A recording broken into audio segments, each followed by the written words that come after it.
दोस्तों हमारे आगे के लेक्चर में ऑलरेडी मैंने पिछले लेक्चर में मैंने आपका जो 8 स्टैंडर्ड का हमारा जो थर्ड चैप्टर के कुछ जो पार्ट्स है मैंने कवर कर लिए थे। आज की इस वीडियो में मैं आगे का पार्ट कवर करने वाला हूँ और आगे की चीजें जो है वो मैं आपके साथ डिस्कस करने वाला हूँ। सबसे सबसे पहली चीज क्या है, क्या बोला गया इक्वालिटी बिफोर लॉ। अब इक्वालिटी बिफोर लॉ का मतलब क्या होता है, ये चीज में हुआ क्या था कि ये जो चीजें हमारे इतिहास के पन्नों में आ गए।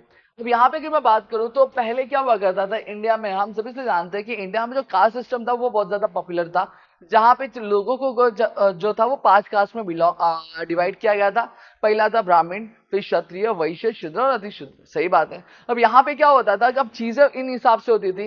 अब ब्राह्मण के लिए अलग कायदे कानून होते थे, क्षत्रिय के लिए अलग, वैश्य के लिए अलग, शूद्र और अतिशूद्र के लिए कानून जो होते थे वो अलग अलग होते थे। लेकिन जब ब्रिटिशर्स आए तो ब्रिटिशर्स में ये चीज देखी, ब्रिटिशर्स ने ये चीज देखी तो उन्होंने ये निर्णय लिया कि कहीं ना कहीं हम इस प्रिंसिपल पे देखेंगे कि जहां पे कानून के सामने सभी जो लोग होंगे वो सभी क्या होंगे, एक जैसे होंगे।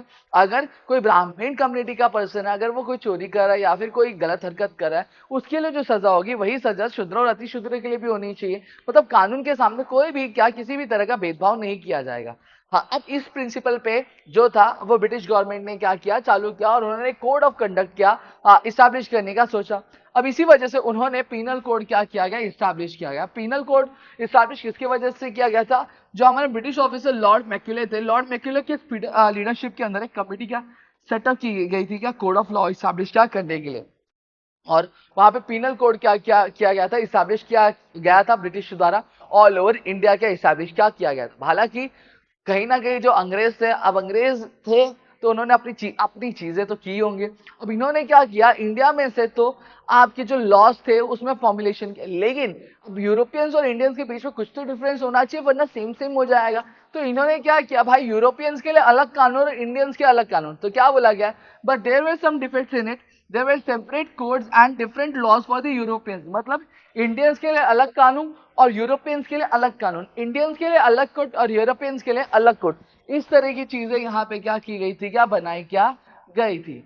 अब यहाँ पे अगर मैं बात करूं, ब्रिटिश थे, अब ब्रिटिश ने पूरे कायदे कानून लाए थे, नए कानून आ गए थे। अब इसकी वजह से हर कोई बंदा जो था कानून समझ नहीं पा रहा था, लॉज समझ नहीं पा रहा था, चीजों को क्लियर कर नहीं पा रहा था। अब यहाँ पे पूरी पॉपुलेशन में सिर्फ ऐसे कुछ चुनिंदा लोग ही थे जो कानून को समझ पा रहे थे, लॉज को समझ पा रहे थे। अब इसकी वजह से क्या हो गया था, अब जो लीगल एक्सपेंसेस थे वो बढ़ गए थे। मतलब लॉ लीगल केसेस जो थे, अगर किसी को लड़ने हैं तो उसका जो खर्चा था वो बहुत ज्यादा आता था। ठीक है, उसका अफेयर जो बहुत ज्यादा क्या महंगा क्या हो गया था। अब यहाँ पे बात करते हैं इकोनॉमिक पॉलिसीज ऑफ ब्रिटिश। अब यहाँ पे अगर हम बात करें तो अब हम सभी से जानता है कि इंडिया में बहुत सारे लोग हैं इन्वेशन करने के लिए, मतलब लूटपाट करने के लिए, अपनी चीजों को इस्टेब्लिश करने के लिए। लेकिन ये जितने भी लोग आए इनमें से किसी ने भी इंडिया के जो बेसिक सिस्टम थे, इंडिया के जो बेसिक कानून थे, उसको कभी भी चेंज करने की कोशिश नहीं की, ना तो कल्चर चेंज करने की कोशिश की। लेकिन एक रहता ही है, तो अंग्रेज आए, जब अंग्रेज आए तो अंग्रेज ने क्या किया, कहीं ना कहीं ये जो चेंजेस इकोनॉमिक सिस्टम में चेंजेस करने की क्या सोचा और उन्होंने चेंजेस किया भी। अब हालांकि इंडिया इंग्लैंड जो था वो एक मॉडर्न नेशन था। अब इंडस्ट्रियल रेवोल्यूशन की वजह से वहां पे कौन सा इकोनॉमी हो रही थी, कैपिटलिस्ट इकोनॉमी क्या फॉर्म क्या हो रही थी। ठीक है, अब अपने फायदे के लिए अब इन्होंने क्या किया, इन्होंने अपने hence they inculcated an economic system in India which was conducive to economic system in England. Due to this, British gained economic benefits. अब इन्होंने कुछ ऐसा इकोनॉमिक सिस्टम लाया जिसकी वजह से जो ब्रिटिश थे उनको बहुत ज्यादा प्रॉफिट हो रहा था, लेकिन इंडिया में कहीं ना कहीं जो इंडियंस जो उनको कहीं ना कहीं बहुत ज्यादा क्या प्रॉब्लम क्या फेस क्या करनी पड़ रही थी। अब लैंड रेवेन्यू पॉलिसी की बात करते हैं। अब यहाँ पे अगर मैं बात करूँ, ब्रिटिश रूल के पहले, अंग्रेजों के आने के पहले, अगर किसी भी कोई भी एडमिनिस्ट्रेशन है तो वहां पे जो लगान था वो एक मेन सोर्स, मतलब जो टैक्स हुआ करता था, लैंड रेवेन्यू हुआ करता था, एक मेन सोर्स हुआ करता था वहां की गवर्नमेंट के लिए, वहां के राजा के लिए, क्या आप क्या एक इनकम का। लेकिन और उससे पहले ब्रिटिश के पहले क्या होता था, ब्रिटिश के पहले अब किसी भी आप कोई भी फार्मर है, कोई भी किसान है, तो उसका टैक्स डिसाइड कैसे होता था, उसका टैक्स उसकी फसल पे डिसाइड होता था। अगर उसकी फसल ज्यादा हो रही है तो उसको टैक्स ज्यादा भरना पड़ेगा, अगर उसकी फसल कम हो रही किसी साल तो उसकी टैक्स भी क्या कम भरना पड़ेगा। लेकिन जब ब्रिटिश आया तो ब्रिटिश ने क्या किया, ब्रिटिश ने चीजें ही चेंज कर दी। उन्होंने क्या किया, उन्होंने जो लॉस थे उनको बदल के ही रख दिया। अब उन्होंने क्या देखा, उन्होंने ये नहीं बोला कि भैया आपके क्रॉप्स अगर ज्यादा हो रहे तो आप टैक्स मुझे ज्यादा देना, अगर कम हो रहे तो आप मुझे टैक्स कम देना, अगर आपको नुकसान हो रहा है तो आप टैक्स भरना ही मत। ये सब तो हमारे इंडियन रूलर्स ने क्या लॉस क्या बनाए थे, धीरे रेगुलेशंस क्या बनाए थे। लेकिन जब ब्रिटिशर्स आए तो ब्रिटिशर्स ने क्या बोला, भैया आपकी फसल ज्यादा हो कम हो उससे मुझे लेना देना नहीं है, आपको क्या करना है, आपकी जितनी जमीन है उन्होंने हर एक की जमीन को क्या किया, मेजर किया, और जमीन की मेजरमेंट के मतलब जमीन के हिसाब से क्या किया उन्होंने, टैक्स क्या फिक्स कर दिया। अगर आपके इससे ज्यादा इनकम हो रही है तो भी आप क्या कर सकते हो, तो भी आप उतना ही टैक्स भरना, अगर कम हो रही है तो भी आप इतना ही टैक्स क्या भरना है, चाहे आप कमाओ या मत कमाओ, लेकिन आपको इतना पर्टिकुलर टैक्स क्या भरना है। अब जो फार्मर्स कमा लेते थे उनके लिए तो ईजी होता था टैक्स भर जाना, लेकिन जो कमा नहीं पाते थे वो तो एक्सप्लॉइट हो जाते थे कि अब वो कहीं ना कहीं अलग तरीके से क्या किया करते थे, अपनी जमीन को गिरवी रख के या फिर कुछ रख के वो टैक्स क्या किया करते थे, भरते थे। अब यहाँ पे अगर मैं बात करूं तो ब्रिटिश ने एक और कंडीशन लिखी। पहले क्या होता था, पहले जो राजा हुआ करते थे बोलते थे कि टैक्स आपके ऊपर, अगर आपको क्रॉप्स देना आप क्रॉप्स दे दो, या फिर आप क्या करो, आप कैश में दे सकते हो। लेकिन जब ब्रिटिश आया तो ब्रिटिश ने बोला भैया हमको आपके क्रॉप्स नहीं चाहिए, हमें आपके ग्रेन्स नहीं चाहिए, हमें क्या चाहिए, हमें टैक्स चाहिए। और टैक्स कौन से फॉर्म में होना चाहिए, कैश के फॉर्म में क्या होना चाहिए।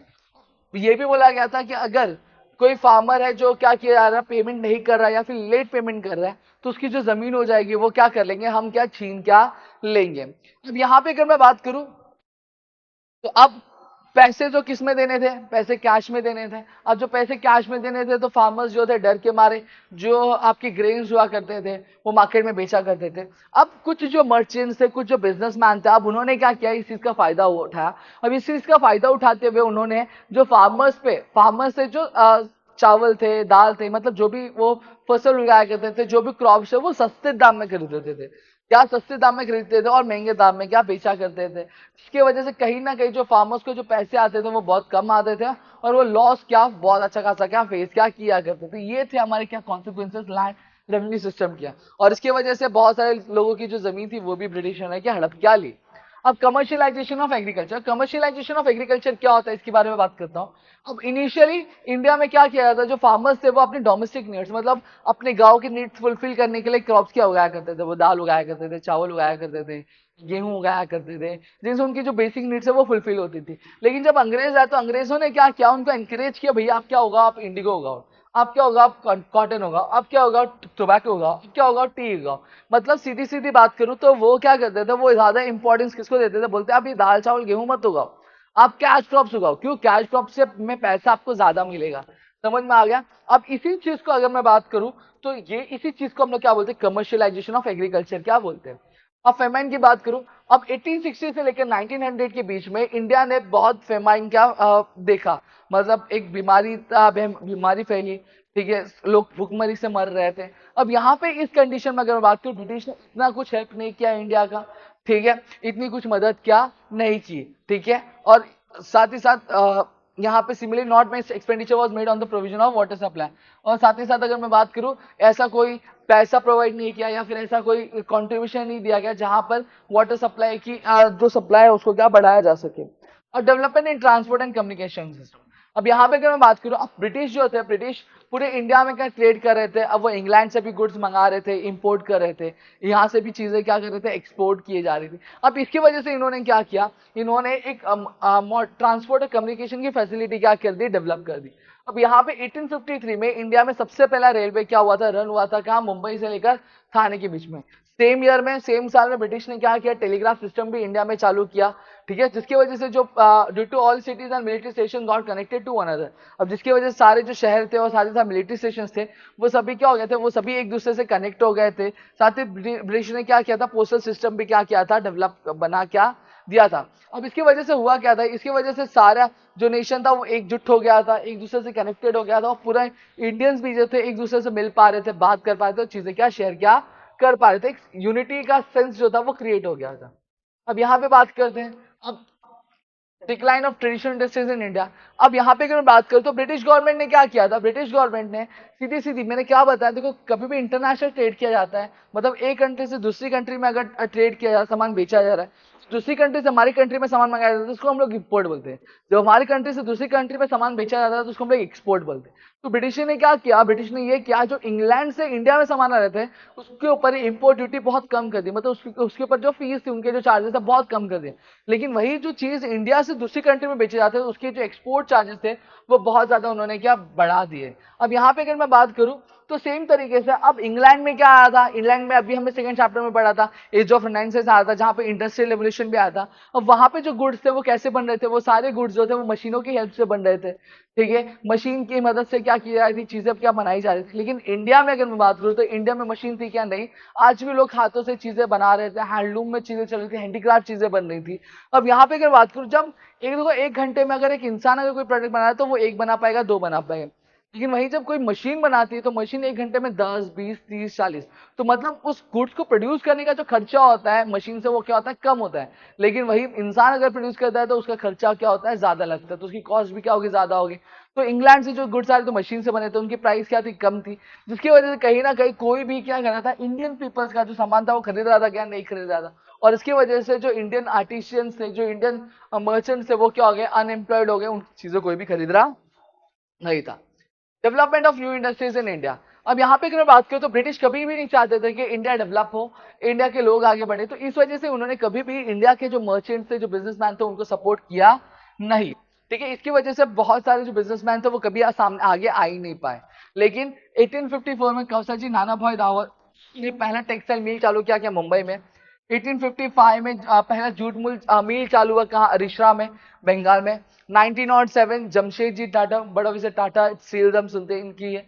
इस्टेब्लिश उन्होंने क्या इस्टेब्लिश किया? Tata iron and steel company का चालू किया जमशेदपुर में। साथ ही साथ इंडिया में जो कोल था, मेटल था, शुगर था, सीमेंट और केमिकल इंडस्ट्रीज क्या हुई थी? स्टार्ट क्या हुई थी।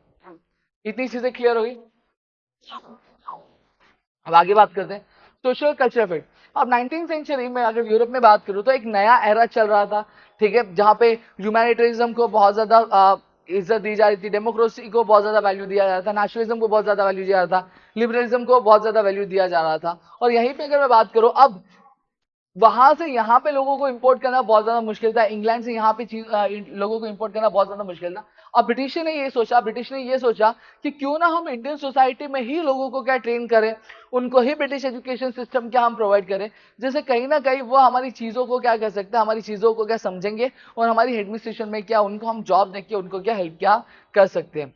अब 1784 में सर विलियम जोन्स, जो कि एक इंग्लिश ऑफिसर थे, उन्होंने एक सोसाइटी स्टैब्लिश की जिसका नाम क्या था? Asiatic Society of Bengal. कहाँ पे स्टैब्लिश की उन्होंने? कोलकाता में क्या स्टैब्लिश की। अब मैक्स मलर जो कि एक जर्मन थिंकर थे और साथ ही साथ डिवोट स्कॉलर थे, किसके? इंडियन रिलीजन के, लैंग्वेज के और हिस्ट्री के, मतलब बेसिकली जर्मन स्कॉलर थे, लेकिन उनको इंडियन हिस्ट्री में बहुत ज्यादा क्या थी? इंटरेस्ट था, बहुत ज्यादा उनको रुचि थी, तो उन्होंने उस पर फोकस किया। अब इसके एग्जाम्पल के due to this example there arose a feeling among the newly educated Indians to study Indian religion, history and tradition। अब इसकी वजह से कहीं ना कहीं जर्मन थिंकर की वजह से अब जो इंडियन पीपल्स है, जो ब्रिटिश एजुकेशन सिस्टम में ट्रेन हो रहे थे, अब उनके अंदर एक आशा होगी कि भाई हमें क्या करना चाहिए, हमें इंडियन रिलीजन, इंडियन हिस्ट्री और इंडियन ट्रेडिशन के बारे में क्या पढ़ना चाहिए।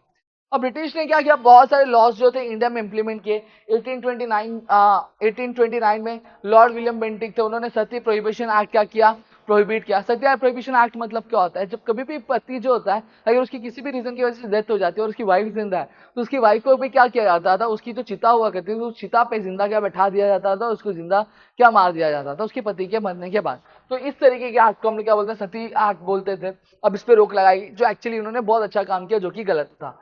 ठीक है, ये चीज नहीं होनी चाहिए थी। लॉर्ड डलहौजी ने क्या किया? विडो रीमैरिज एक्ट पास किया। अब जहां पे सती प्रोहिबिशन बंद हुआ, तो वहां पे ये था कि विधवा अब जो रहेगी किसी भी इंसान की, आदमी की, पुरुष की, वो क्या रहेगी? जिंदगी भर शादी नहीं कर सकती, उसे अकेला ही रहना पड़ेगा। तो यहाँ पे डलहौजी ने बोला नहीं, ये गलत है। जो विडो है तो उसके पास भी क्या एक अपॉर्चुनिटी होनी चाहिए, वो अपनी लाइफ को क्या रिस्टार्ट कर सके। तो यहाँ पे भी आपका रीमैरिज एक्ट क्या पास हुआ।